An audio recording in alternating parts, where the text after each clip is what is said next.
Halo adik-adik, calon pemenang PTN tahun 2022. Ketemu lagi dengan Kak Juli di sini. Pada kesempatan kali ini, Kakak akan kembali membahas clue Panther Mandiri yang ke-8. Langsung saja kita mulai ya. Oke, untuk soal yang pertama, tingkat di mana konsumen bersedia untuk mengorbankan satu barang untuk mendapatkan lebih banyak barang lain, tetapi tetap memiliki kepuasan yang sama. Oke, kalau bicara tentang kepuasan atau utilitas, kita ingat kurva kepuasan konsumen yaitu kurva indifferent. Ya, ini dia kurva indifferentnya. Oke, nah ciri-ciri dari kurva indifferent itu adalah pertama dia turun dari kiri atas ke kanan bawah dengan implikasi antara barang ya ini harus terjadi trade off atau saling meniadakan. Jadi kalau satu ditambah yang lainnya dikurangi seperti itu. Kemudian yang kedua, cembung ke arah titik origin. Nah, cembung ke arah titik origin ini maksudnya di sini ini disebabkan karena adanya marginal rate of substitution. Ya. Nah, marginal rate of substitution ini adalah kesediaan konsumen untuk melepaskan satu satuan barang X untuk mendapatkan satu satuan barang Y dengan tingkat kepuasan yang sama. Kemudian yang ketiga, tidak saling berpotongan. Jadi antara kurva indifferent yang satu dengan indifferent yang lainnya, ini mereka tidak saling berpotongan. Ya, artinya masing-masing kurva indifferent menunjukkan tingkat kepuasan masing-masing. Dan yang keempat, kurva indifferent yang paling tinggi atau yang paling kanan, ini lebih disukai oleh konsumen ya daripada kurva yang lainnya. Itu. Oke, nah itu dia untuk clue nomor 1. Kita lanjut ke soal yang kedua. Oke, soal yang kedua yaitu berikut ini merupakan transaksi yang dicatat pada jurnal khusus pengeluaran kas. Ingat, jurnal khusus pengeluaran kas yaitu adalah pencatatan transaksi yang mengeluarkan uang tunai. Nah, dari pilihan A sampai E ya, mana di sini ya yang transaksinya mengeluarkan uang tunai. Yang diminta adalah kecuali, berarti yang tidak mengeluarkan uang tunai. Oke.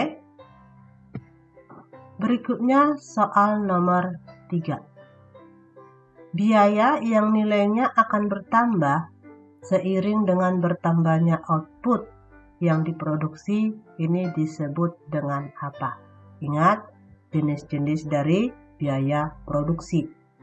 Yang pertama ada biaya tetap atau fixed cost, kita singkat dengan FC, yaitu biaya yang dikeluarkan tanpa memperhitungkan jumlah produksi barang. Kemudian kedua ada biaya berubah atau variable cost, yang kita singkat dengan VC, yaitu biaya yang dikeluarkan berdasarkan jumlah produksi barang. Dan yang ketiga ada total biaya atau total cost, disingkat dengan TC. Karena TC ini adalah keseluruhan biaya yang dikeluarkan saat memproduksi barang. Yang keempat ada rata-rata biaya tetap atau average fixed cost atau AFC. Ini adalah rata-rata biaya tetap dari setiap unit barang. Yang kelima, rata-rata biaya berubah atau average variable cost atau AVC. Ini adalah rata-rata biaya berubah dari setiap unit barang.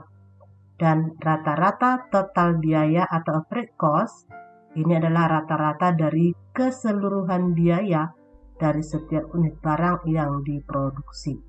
Dan yang terakhir ada pertambahan biaya atau marginal cost yang kita singkat dengan MC, yaitu bertambahnya biaya karena bertambahnya jumlah barang yang diproduksi.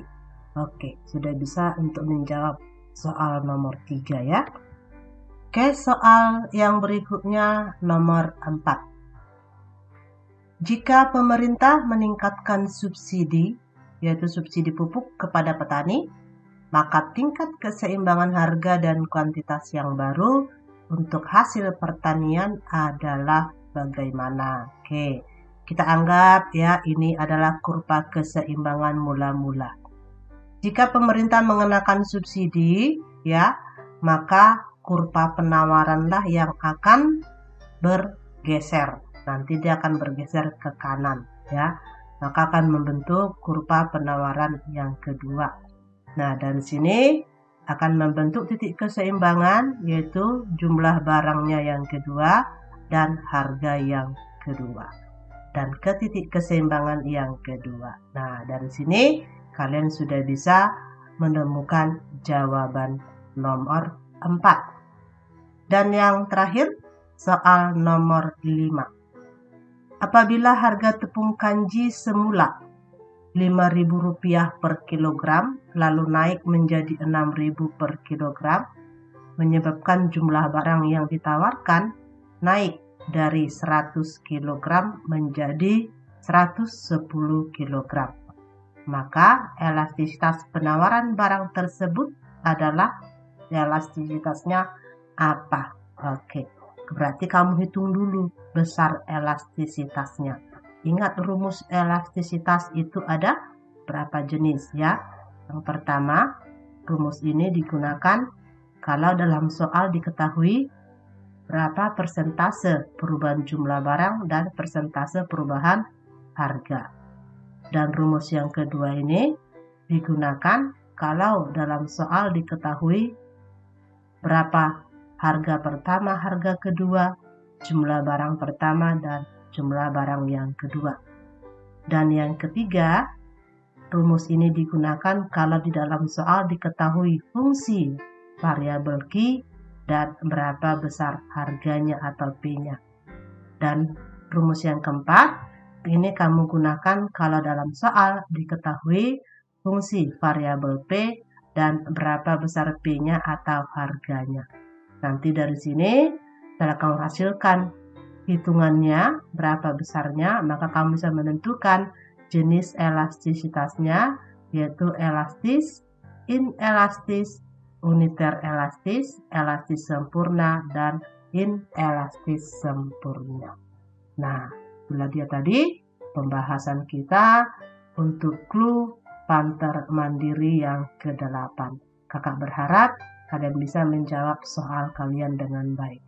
Oke, sampai ketemu lagi adik-adik pada pembahasan clue Panther Mandiri yang berikutnya.